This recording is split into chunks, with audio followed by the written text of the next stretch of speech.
He soaked an entire bathtub full of airplane decals, then carefully peeled off a logo and pasted it onto a forged check. With some smooth talking, he managed to swindle his very first sum of money. From then on, there was no turning back. He was only 16 that year. On his first day at a new school, Frank was bullied by the campus thug. But since he happened to be wearing a suit, he had a sudden idea. He walked straight to the podium and wrote his name on the board. The students were instantly stunned, and the bully was completely subdued by him. Calm and composed, he even tricked the real substitute teacher into leaving. By the time the school found out, he had already been teaching French for a week and had even held a parent-teacher meeting. His brilliant conning skills were inborn and inherited. That same year, Frank's father had risen into high society, living a wealthy life. But fate turned quickly. Overnight, the financial crisis hit, leaving him drowning in debt. So he returned to his old tricks. He bribed a clerk with a cheap necklace to rent Frank a fine suit. With a chauffeur and a luxury car to boost his image, a bank manager treated him as a VIP guest. Yet no matter how eloquently he spoke, the bank still refused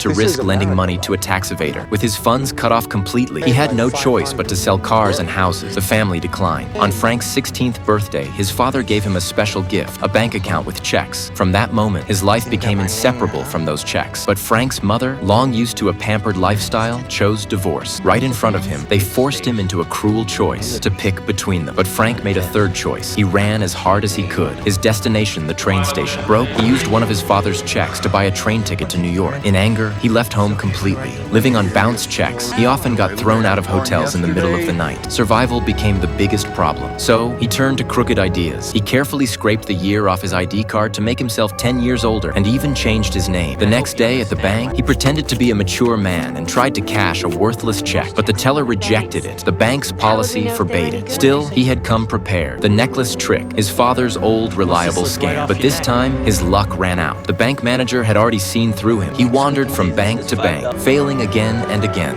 until one day, a dazzling sight on the street gave him an idea. A pilot, an elite profession with prestige and respect. That sparked a bold decision. He disguised himself as a student and boldly walked into an airline company to do research. Arrogant and careless, the supervisor handed him an expired pilot's license. Using that, Frank called the company to order a uniform. Just like that, he transformed into a young, promising pilot, the sharpest guy on the street, radiating endless charm.